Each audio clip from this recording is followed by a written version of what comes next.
Hello and welcome. We have a very interesting topic for today, automation of Intune with PowerShell and Graph API. And I'm very glad to be joined by Hans Karl. Hi. We will do some slides. I'm sorry, that's sometimes necessary. We will try to explain as much as we find in the sides of the slides, like what we're talking about on the slides.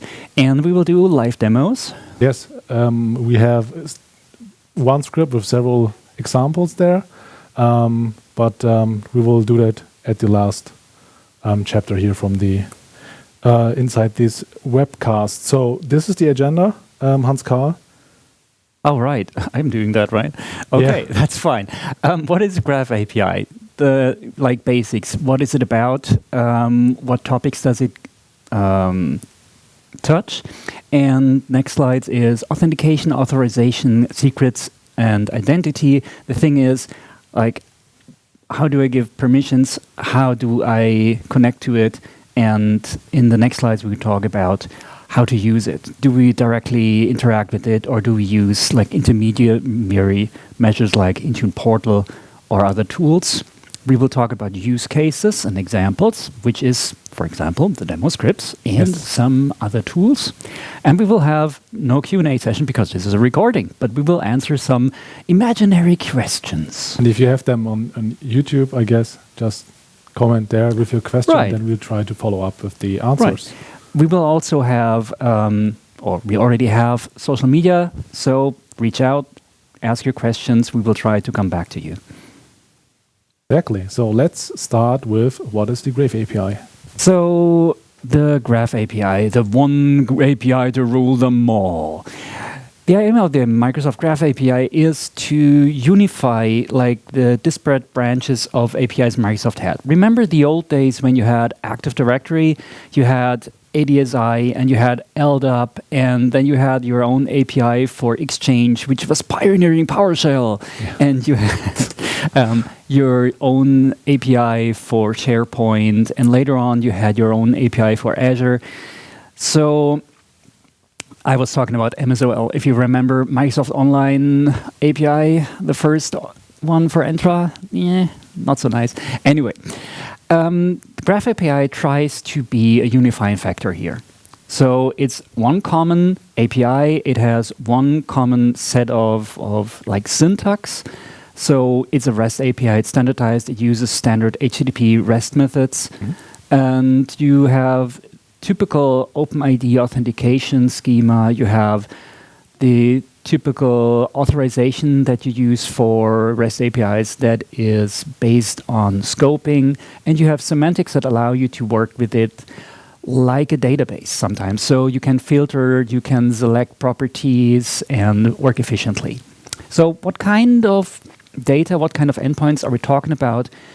It is stuff like in Entra, every group can be represented as a graph object. Every user object is a graph object. You can also interact with the enterprise applications and service principals using Graph API. You can also use it in Intune. When you work in Intune Portal, you actually interact with graph objects. Exactly, yes. It's most often the primary backend for those portals, by the way. So if you use Intune Portal, you can open the network tab, we will show that later, and you will see it's actually doing graph calls. The thing is, the different teams that manage different products actually use different, they're in charge of their endpoints. And you see, sometimes you feel it, because they feel different, they behave sometimes. Well, they do have the same schema, but... Yeah. So sometimes the naming is different. Sometimes they produce different errors. Sometimes you need different scopes. And you just realize these are different teams. They try to work together, and it most of the time works, and it's still one API. But just be aware. Good point. So about the unified syntax. So remember, it's a REST API. So you access it using normal HTTP calls against so-called endpoints like URI, where in the end you have the common endpoint, the graph Microsoft.com, which is every graph request is going against this host, graph.microsoft.com. Then you decide if you use the stable version 1 API or the, in theory, non-stable beta API. The thing is, most things only exist in the beta or beta. Is it beta? Is it beta? Beta. Beta? Beta. Okay, so I'll say beta. In the beta API, like the Intune stuff, don't be afraid to use the beta endpoint, but be aware sometimes it might change on the next day. Anyway, mainly in beta you find Intune. So, what kind of resource is the next part of the URL? There's a special part of the URL, the /me one. If you use it for your own day-to-day use stuff, you can access your own calendar, your own mailbox, or your Teams channels. Or you use it like an operator or admin if you access stuff like /users, /groups, /devices in Entra, or /device management in Intune. And you can then also use, as I said, filtering. For example, you can filter for, in Entra, disabled user objects and say account enabled is false, and you will only get those objects as a result, and you can build reports from that. You can react to those. Okay, about the syntax. The result is JSON. That's what you see on the right in the, okay, that's right. On the right, near Ugur, in the browser window. Right. And basically, so it's a bunch of text, and it uses formatting and Klammern. Klammern is parentheses in English to describe if an object or list belongs together. If an object is not defined, it's null. If a list is empty, it's just these empty eckige Klammern, parentheses. I don't know. I'm sorry, guys. I'm not native speaker. Anyway. Right. So we can parse this, and the nice thing is if you use PowerShell, it will automatically parse this as PowerShell objects, and you can directly interact with it. Yeah, so in JSON response that you get, you do have a key value pairing, so that's easy to work with. And something also to mention here is performance. So you did mention the filtering and selection. Yes. And yeah, so I mean, you okay, go on, fine. please. The thing is, you can, for example, say I filter by account enabled is true or false. The thing is, the backend is smart enough to actually optimize its database operations to use that knowledge to do less work. And this is important for you, not only because the response might be faster, but also because you get less so-called throttling. Throttling is when the Graph API stops you from getting more requests into the system and more data out of the system if you do too much too fast. It will respond with HTTP 429 and tell you you have to wait 15 seconds, 60 seconds, whatever. And this can be annoying because you have to be prepared to react to that request, to that response. So if you use PowerShell to, I don't know, to gather a lot of device information, for example, you will just get a timeout or an error with PowerShell, right? So there's not really handling. And if you automate it, you do have to use some kind of error handling. Or you use the Graph PowerShell SDK. Yes, absolutely. Which we will also cover in the next, not in the next slides, but after that, I guess. Yes.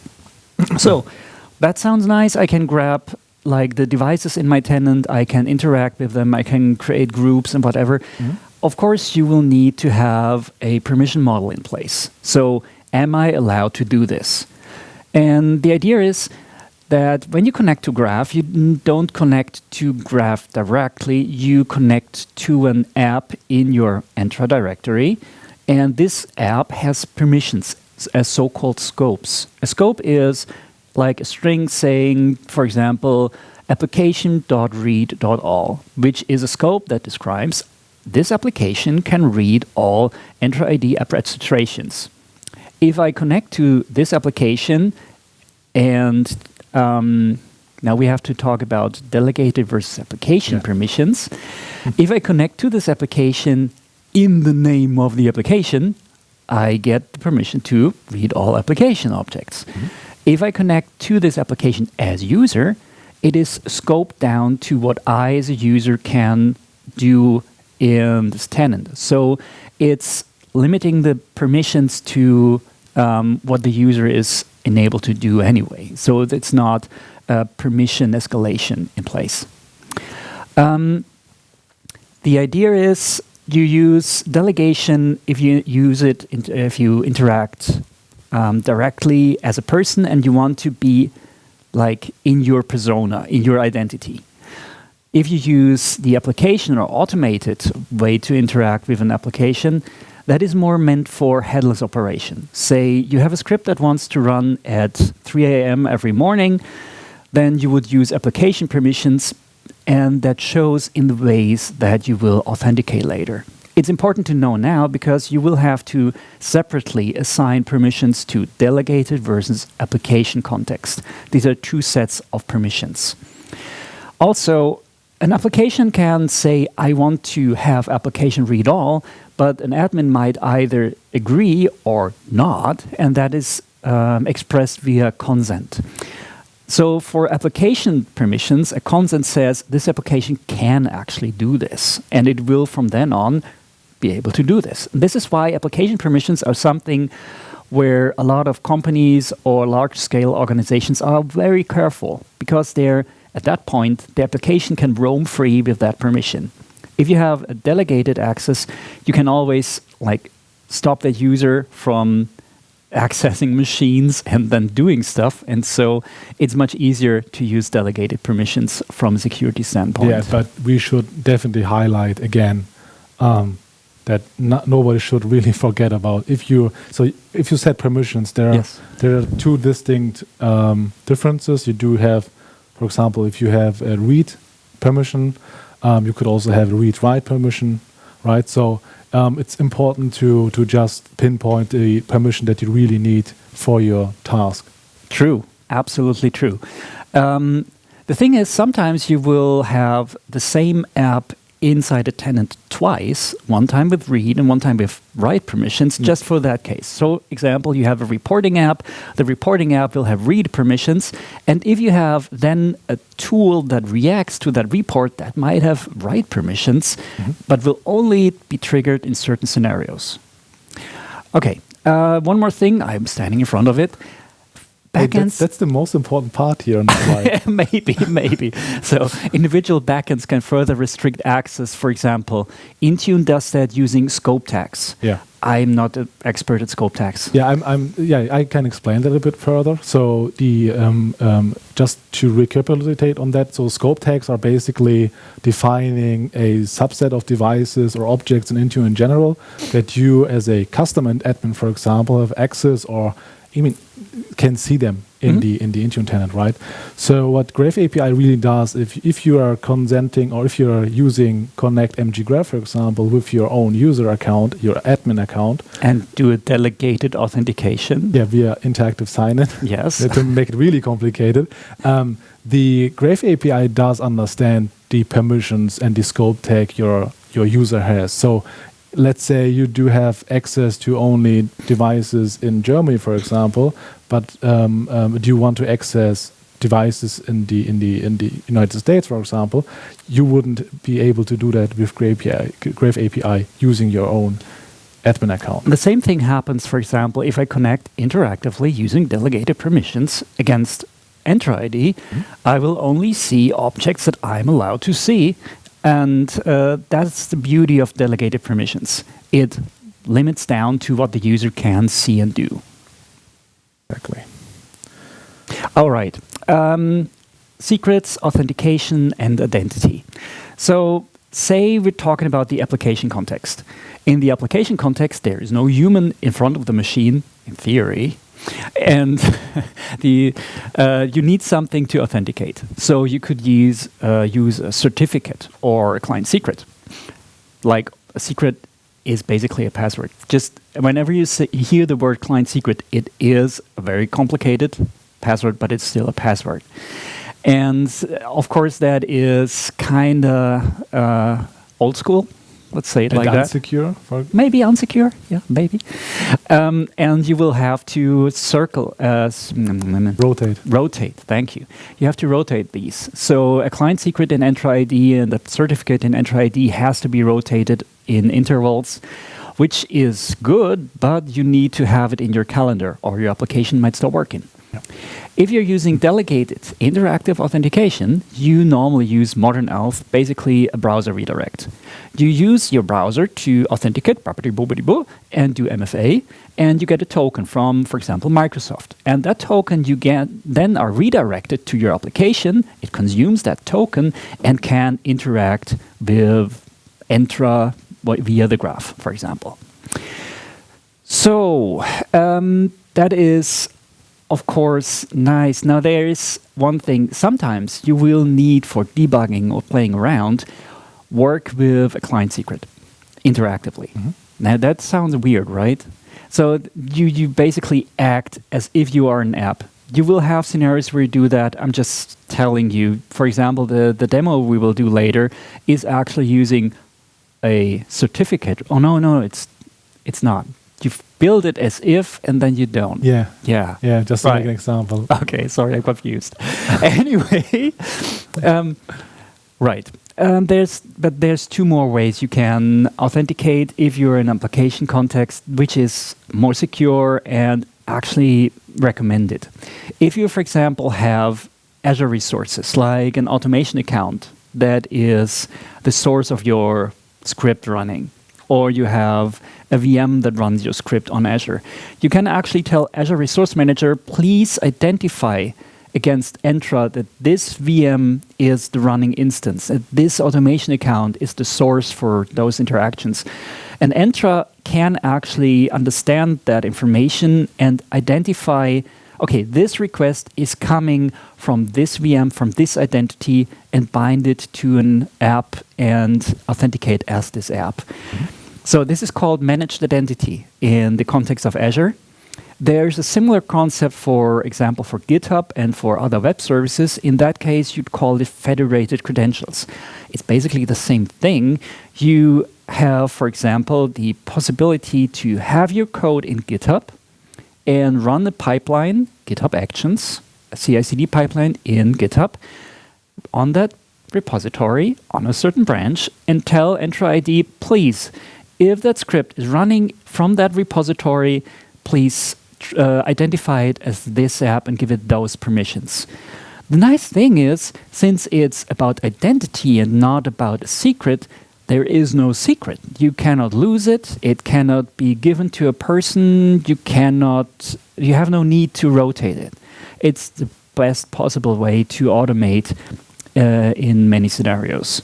These are, as it says, ideal for automation. There's just one problem. For example, a managed identity, there is no UI to assign graph scopes to a managed identity. You need to do scripting to assign the permissions for scripting. No joke. Anyway. And it's still there for months or years, right? It's the same way. Yeah. Since I started working with those. You will find, so online we have samples for, so in my GitHub, there's an app role granter. It's a sample for how to do this, by the way. Anyway. Yeah.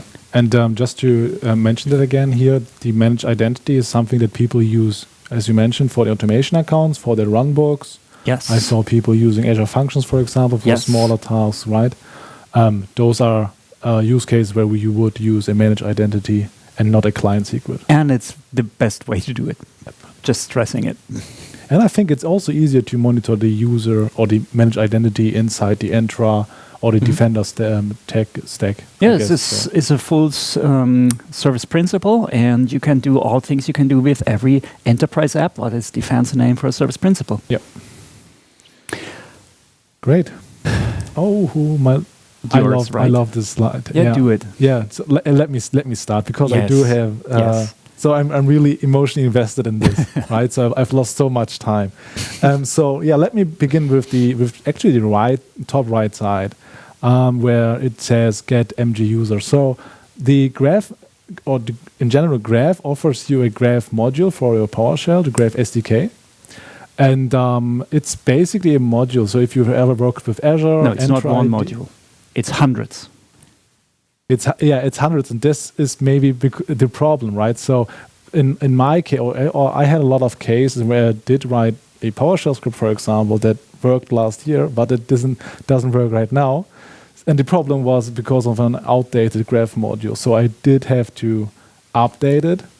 You can update a single module, of course, which will also take time, and it causes issues, by the way, because sometimes it's installing the module in a new path, which happened to me, for example. Or you might have it in OneDrive. Oh, wonderful. Yeah, syncing with OneDrive is that's crazy. Okay. Yeah. And we're getting into the weeds, basically. Yeah. Okay. The hundreds of modules have dependencies amongst each other, and you get into the weeds when you try to update them. In the end, you will get it working, mostly by deleting them and reinstalling them. Yeah. But it, in the end, will work. It's just frustrating.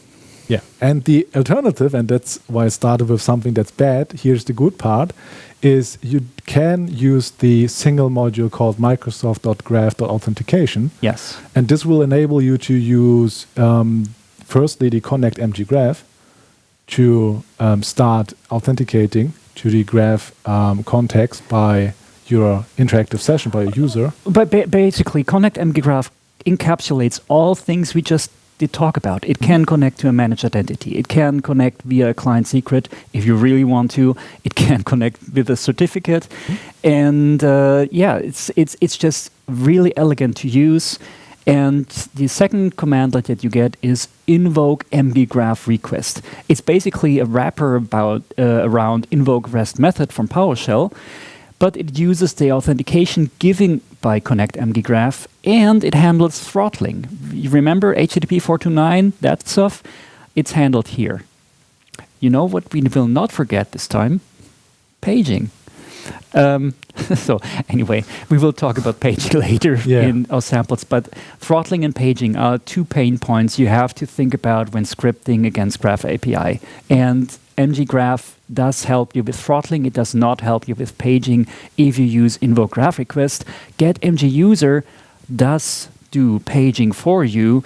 There's one more benefit using get MG user if you decide to use it, the return of typed objects. So if you use get MG user, you return a user object. It's not just a random JSON parsed object with some properties, but it is a user, and you can verify that it is not a device object and react to that typing. Yep. And one thing that's really stands out for me is I like to use the invoke MG graph request in every project I do. It's basically the only two commandlets I use to for most of my scripting against Graph. And one of the reasons why I suggest everyone to use it is because it's easier to find the graph endpoints via the network tab inside your browser. So if you're inside the Intune portal or Entra portal or whatever. Saved your thought. You will repeat what you're saying now at the end of the slide, because I think your next slides go directly into that. Okay, so let's then just finally mention the Graph Explorer, I guess. Yes. Right? Where you will be able to run those endpoint requests. So the Graph Explorer is a tool by Microsoft that allows you to interact with the graph as a sandbox in your browser. You can you get a lot of help about authentication. You get a lot of help about permissions, and you even get something like IntelliSense or autocomplete. Yeah. It's really nice. Yeah, it is. And last but not least, high-level tools. Yeah, so of course, if you use Intune Portal, you already use a graph endpoint. So that's what he's saying. He says, open your browser, hit F12, go to the network tab, and you will find, oh, it's actually Graph API. Also, if you do PowerShell, that is very often very nice. But if you want to do full automation using pipelines and stuff, you might end up with high-level tools like Terraform. And yes, you can do graph stuff with Terraform. Spoiler, there's a product we're trying to sell called TerraProvider. It's really nice. We'll talk about more about it later. And think about not only infrastructure as code, which should be known to most people listening in, but think about Intune as code. Think that in. But more to that later, right? Yes. So let's look at the differences between the Graph API and the Intune portal. So normally a Intune administrator will, in its daily task, will go to the Intune portal, click around, do his job, right? So there are multiple options to do that in the Intune portal. And it's basically user interface on top of the Graph API. But the main difference is really that the Graph API enables us to automate those routine tasks. So which the Intune portal doesn't. So basically, if the Intune portal misses features or you want to do stuff outside of the Intune portal, then the way to go is with the Graph API, which has sadly no UI. So you do have to work on that and build your skill up on that topic. So starting with it could be really hard, but it's easier the more you work with it. Well, you could say the Intune portal is a user interface for the Graph API, but you're sometimes not happy and want to do more. Yeah, exactly. And we will talk about that later, but I just want to mention it here because it's important. The Intune portal is just limited to the work that the developer wants to do. So they have a concept of what to show inside the Intune portal, but the Graph API, most of the time, especially beta endpoints, will show you a lot of more details about devices and other objects. And it helps you interact across services. Is it okay if I talk about that already? Yeah, sure. Okay, cool. So for example, if you get an Intune object using the Graph API, it will have a reference, for example, to an Entra ID object. You can directly, for example, get all Windows Intune objects, so all managed devices from Intune, and then look into Entra ID and find out which of those devices do not have their BitLocker key. Yeah. Right. Yeah, we have that in the sample later on, so That's we'll why I'm show saying it this. live. Yeah. And then what really does happen is that on the left side, there's the overview of a single device in the hardware monitoring part. You will see that there is a lot of details about that device. And on the right side is what really happens, or where the magic really happens, is in the backend, where the Graph API calls are happening right inside Intune portal. So Intune portal doesn't do anything different. They are also using Graph API. They just limit the stuff that they want to show you. And the right side is basically the same thing as the left side, which just shows you the key and value pairs inside the JSON response from that Graph endpoint. And if you look at the URL at the top, I know it's a bit small to read maybe, but it's basically just the device management endpoint / manage devices, and then the device ID which follows up, and then it will only return data based on that device ID for that single object. And what you will show next, I think, is that this is really practical to have that. It is. Right. It is. So this is inside the browser. So using F12, you will be able to open those developer tools, and there's a nice network tab on the top, and which basically shows you what Intune, what the portal UI really does in the back end. And on number one, you will see the Graph endpoint, which is managed devices, and then the device ID. And then at the second point is the full URL shown. And then the third thing, the last thing that I did here was to copy paste the full URL inside the Graph Explorer to run this query there. You could have also copied the same URL into your invoke mggraph request and just use it in PowerShell. And that's the magic. And that's why I use invoke mggraph request. Yes. Imagine you would have to use Google and try to find the right CM commandlet for that right thing, and then you see that you have to install a new module, right? Yeah, to explain this. So the Graph SDK for PowerShell is split up, as we said, in hundreds of modules. And one of them is device management, and I think there's even more separate sub-modules for that one. Yeah. You will have to find out in which one is the get managed devices, the get mg, device management managed devices commandlet. That's also wrong. It's get mg beta managed device. Oh, right, because it's only in the beta endpoint, right? Yeah. So the get mg beta device management managed devices commandlet, and then find out which syntax and parameters it has, and then transform this URL basically into the right syntax for this. Yeah. And before you do that, you have 10 times used invoke mggraph request. Exactly, and it's fair to say if you want to use Google to search for those stuff, and there's a nice documentation, thousands of pages by Microsoft, you can read through them. But I just use the URL. Yeah. The thing is, every endpoint in Graph API, even the beta API, is documented. Well, the word everyone is hard to say it's true, but most of them are documented.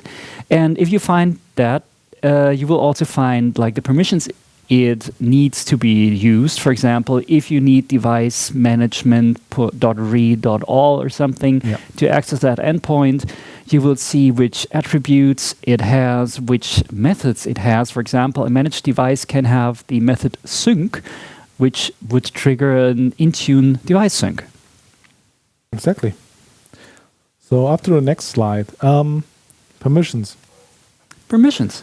So as we said, permissions are scopes, strings that describe what you want to do inside Graph. And this is like structured again. So the prefix is device management configuration, for example, or device management, manage devices, remember that syntax, at .read all. And if you use that, you can only read those managed devices. If you want to change those devices, for example, rename them or do something with them, you would need read-write all.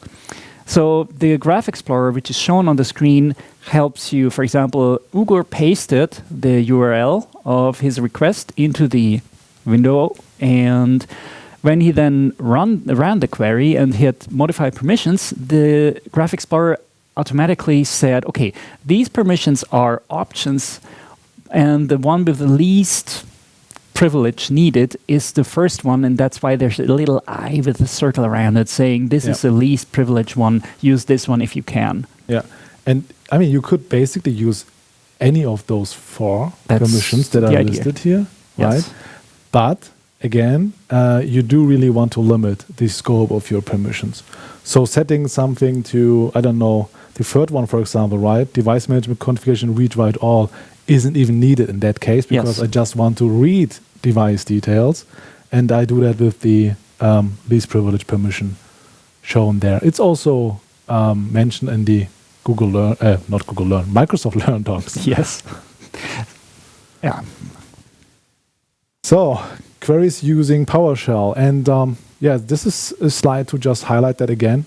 I guess so. The invoke mggraph request, which is shown in the first line from the examples, it's just a full URL, right? So I can use that full URL and invoke mggraph request, and then I get my response back from you. You cannot use it in a browser, by the way. It will not work. If you paste that as a user in a browser, there is no web page behind it. That's a good point, actually. Because I could imagine people asking themselves right now. Yeah, I thought that. Yeah. And so that's why you use Graph Explorer. You use the Graph Explorer, by the way, because if you go to Graph Explorer, you do have to sign in first. Yes. And as soon as you sign in, there will be a authentication token generated. And that really says, hey, what permissions do I have? Which Intune scope tags are assigned to my identity there. But just back to the examples, and the second example is really that what you would use with the Graph module. So, and as I said, it's device management, managed device. I don't see a beta in there, by the way. You could use the beta. This is the 1.0 version so of it. There's a stable one for that? Yeah, there's a stable one for that. With less output, by the way. I see. Okay, anyway, but basically all information that you have at the top, it's a graph endpoint. It is device management, managed devices. Well, it's actually constructed from the URL, the name. Oh, by the way, all the commandlets are auto-built from the graph schema. They're just wrappers. Yeah, it is. And the bottom right screenshot is really from the PowerShell gallery. I think the Microsoft team really pushes them out frequently. Yeah, whenever the graph schema changes, it's auto-built. I think I've seen once every month or 2 months, I guess. So it's really hard to keep up, right? So I don't want to dunk on them. They're doing a good job. It is miles better than it was a while ago. And it's really usable. It's just, we have trouble still when updating or managing. So what I was talking about with OneDrive, for example. If you have a Windows machine, like this one, and you run install module and use the scope current user, your PowerShell modules will be installed in your user context. And oh, by the way, in a path that is auto-redirected to OneDrive if you use known folder redirection. Fine, you have a backup of your PowerShell module. So what? Yeah, the next machine you sign in will have the same OneDrive. And fine, you will have the same PowerShell modules. Yeah, but it doesn't work most of the time. Just anyway. Yeah. And back to the authentication part, I think that's really the most important thing here. And again, just to highlight what you already said and mentioned, the app. So what we really recommend, or what I really like to do if I automate something that really takes a lot of effort and just to have something really automated that I would have to do every day, is I create an app registration.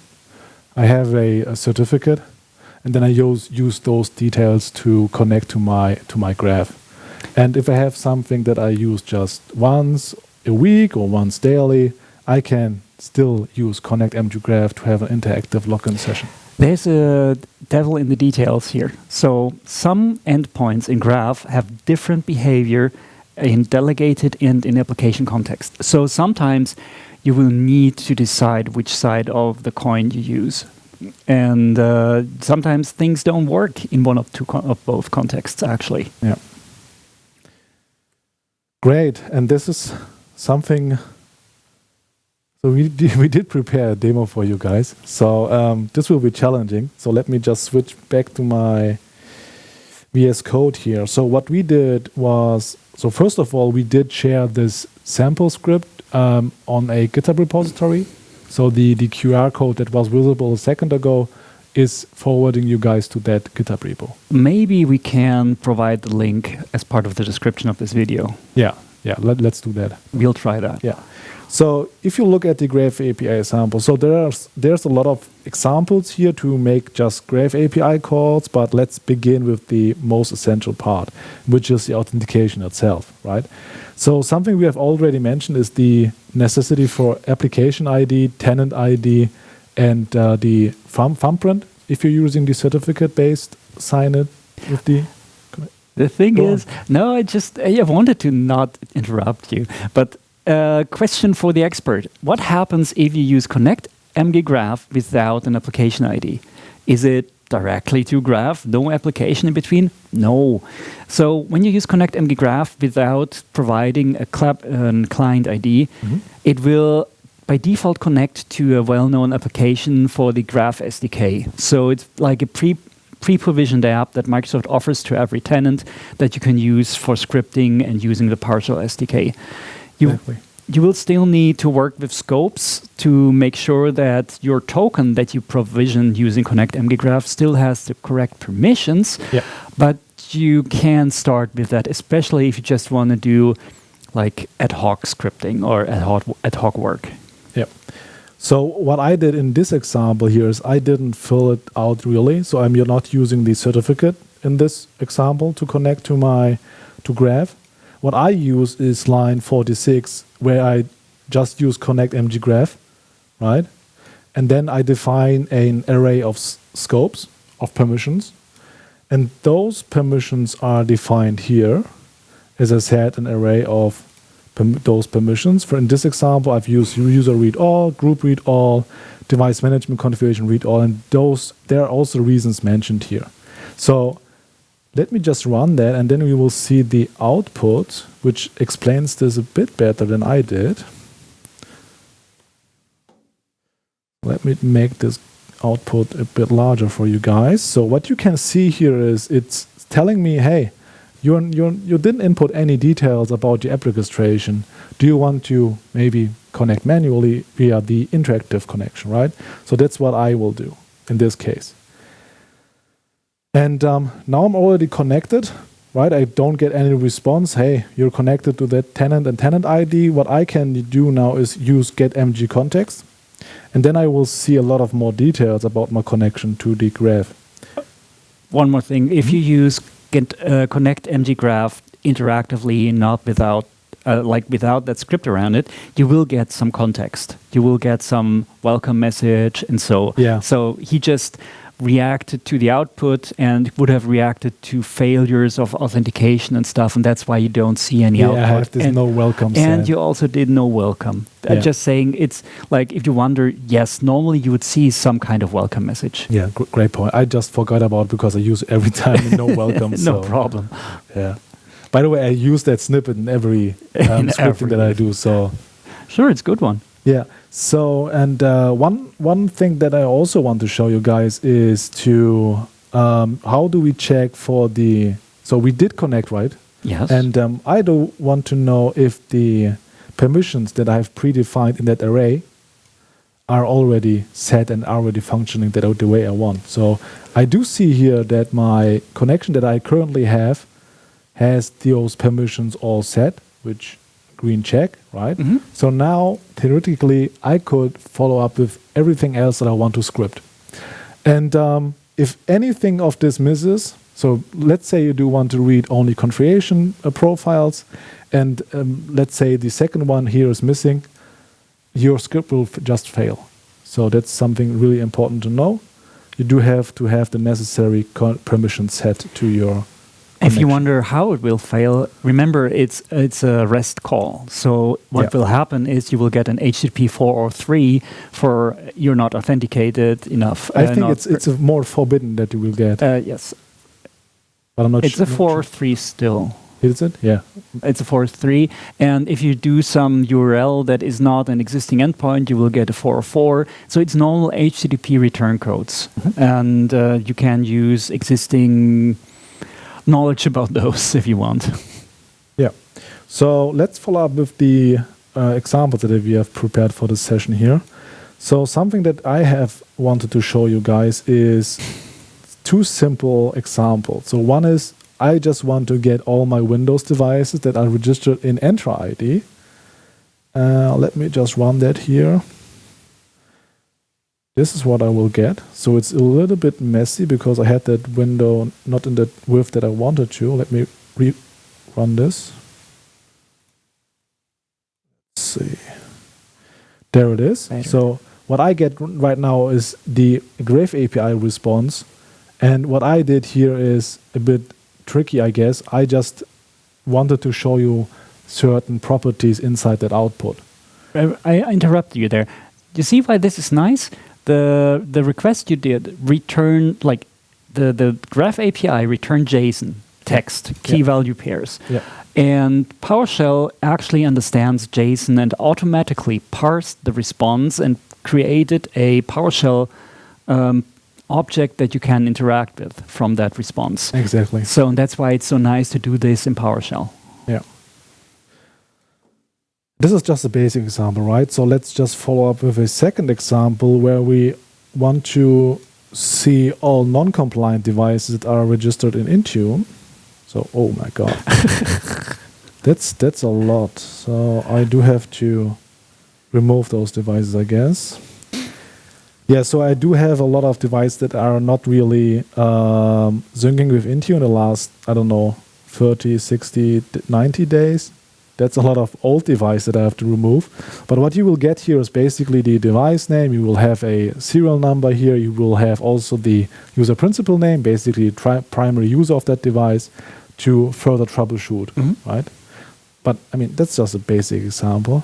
So, but this is also like the first kind of report you just did. You just used the Graph API to report which devices are non-compliant. You could have elaborated on that using your script ad infinitum and created like every complex report you wanted from that. Yeah. Now. By the way, we're just reading, right? Yes. And the method is just still using get, Yes. right?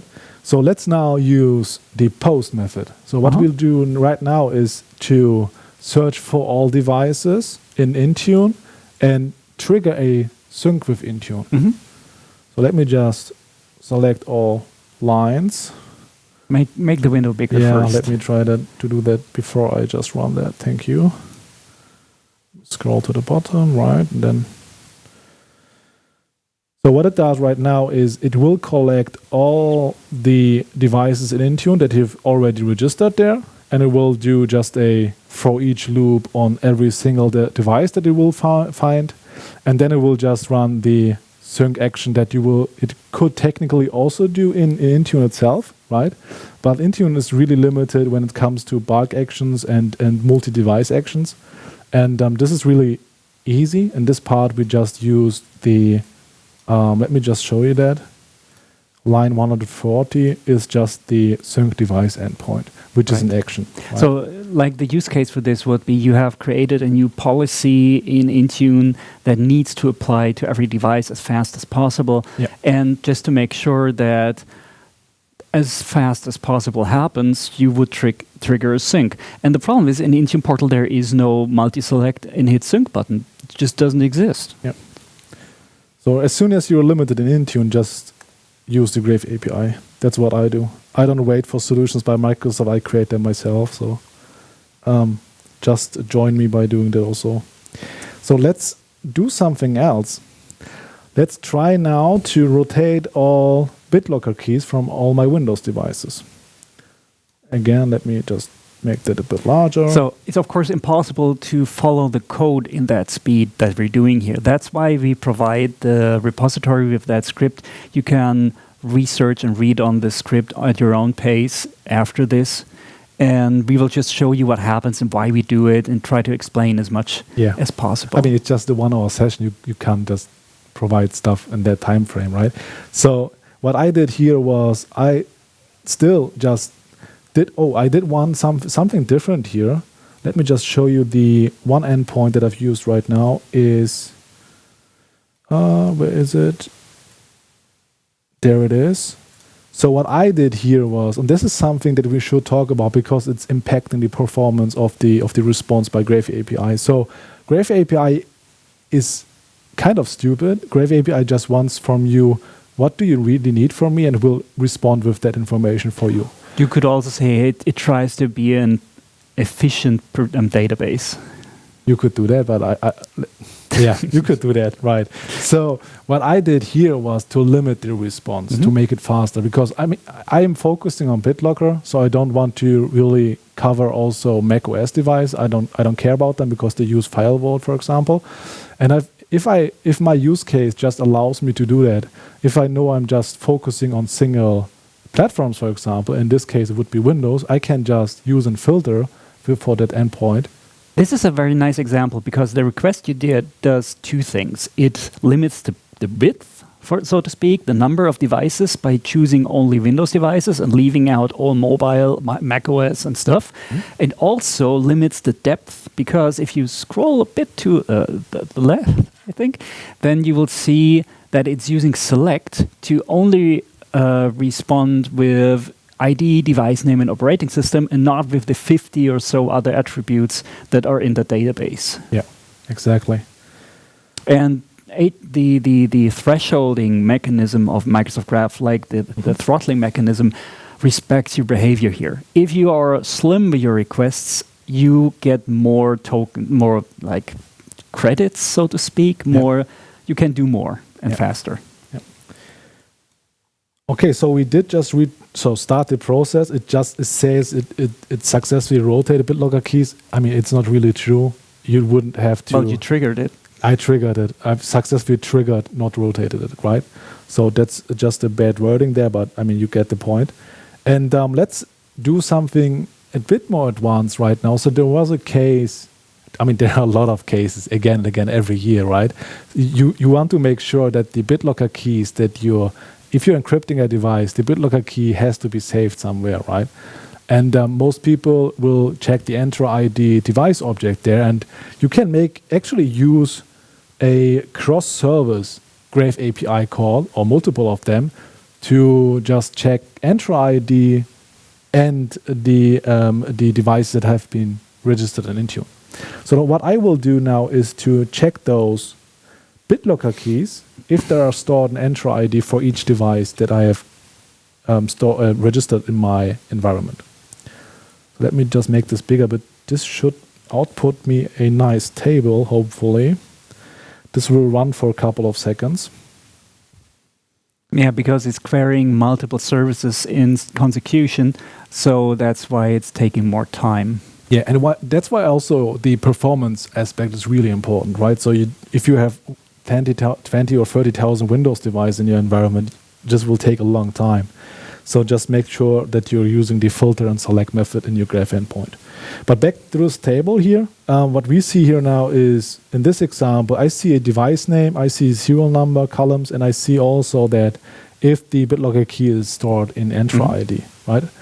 And in the summary, it says, I do have 8 Windows devices, but from 8, 5 are missing the key in Entra ID. So that's really probably been off very long, those 5 devices. Yeah, it's been off, or just test VMs that have just spinned and then shut down for forever, right? But not deleted from Entra, from Intune and Entra ID. So those were the examples, and then again, we do have that inside the GitHub repository. We will also provide you with the URL in the description of this video. All right. So we were talking about PowerShell, and you can do basically anything in PowerShell if you really want to. And I was stubborn enough to try that and build something to basically create a lot of policies and manage a lot of stuff in Intune. And it was, I have to stay tame with my wording, but it's a lot of work and problems. So if you want to use more high-level stuff, more full automation stuff, use Pro Tools. Use something like Terraform. So the yellow thingy is a German meme. It's saying, like, if you go to the Eiffel Tower in Paris, there will be somewhere a sticker saying, hey, it's nice here, but have you been to Baden-Württemberg? And same applies here.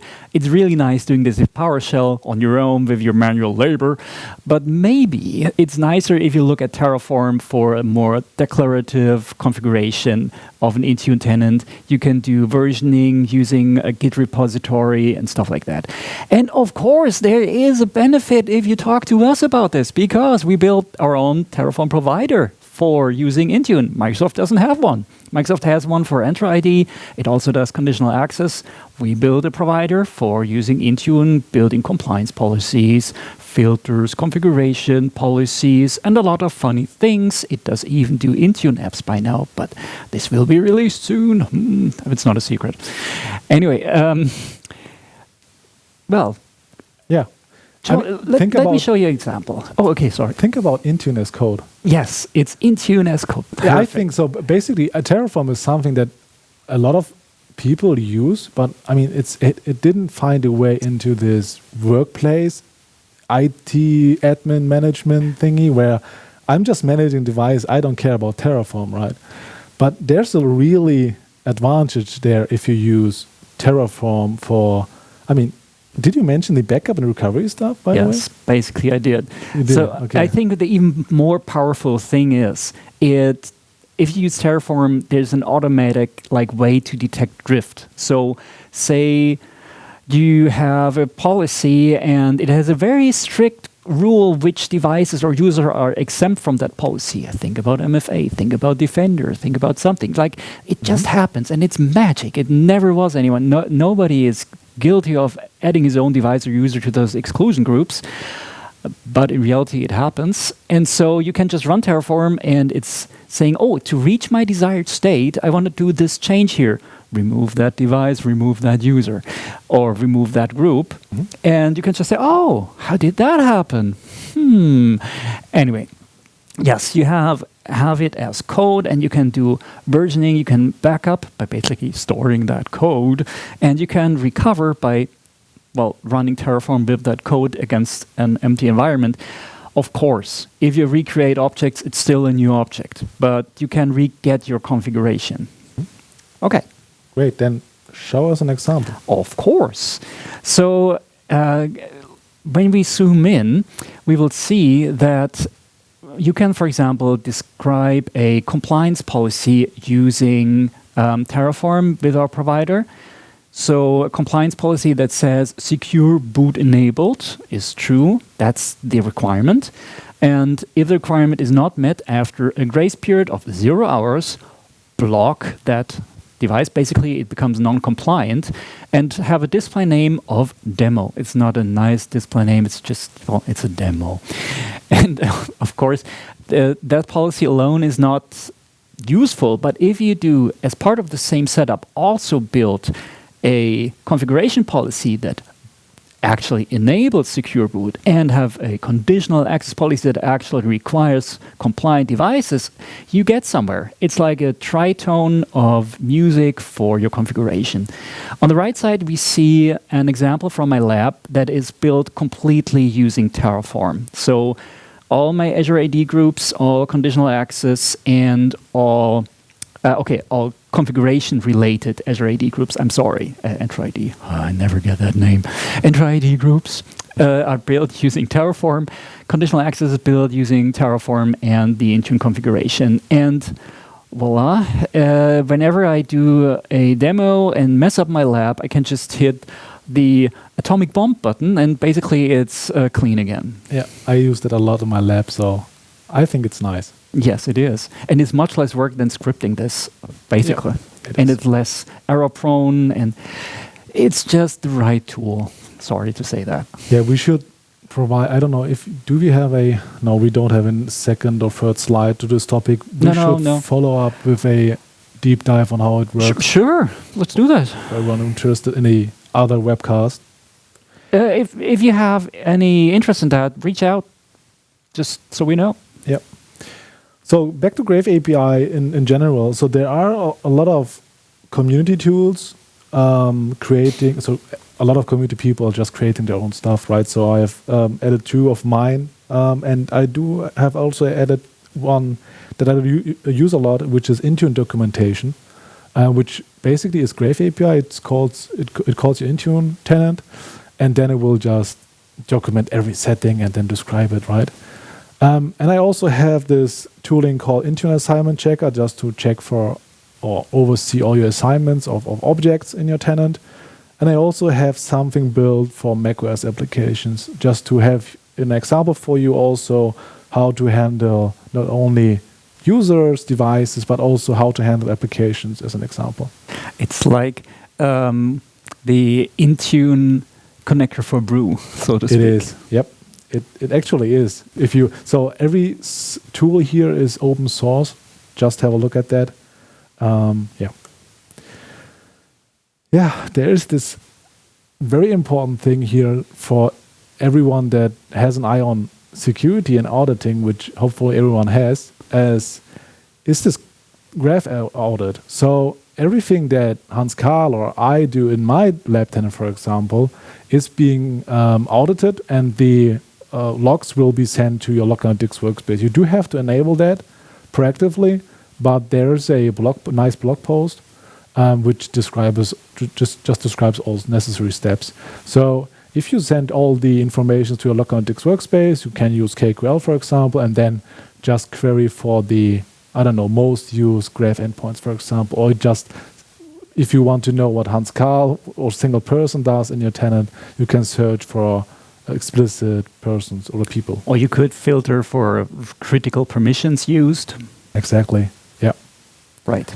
It does not do proactive monitoring using graph. It's just if a graph request happens, it's audited and you can search for it. Mm-hmm. You can even trigger an alert based on a graph request.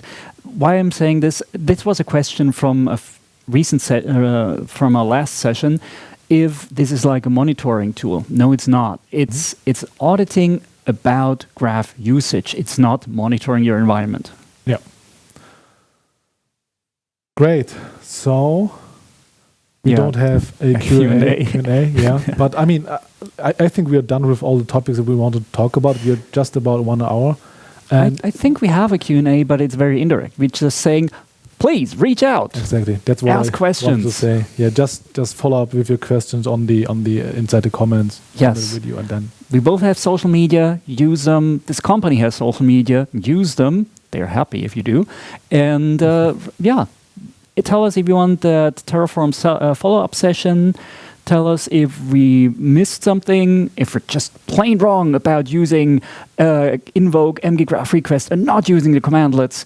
And, well, tell us what you think. All right. Thank you. Thanks. And thanks for watching, guys. Until the next video. Bye. Bye-bye.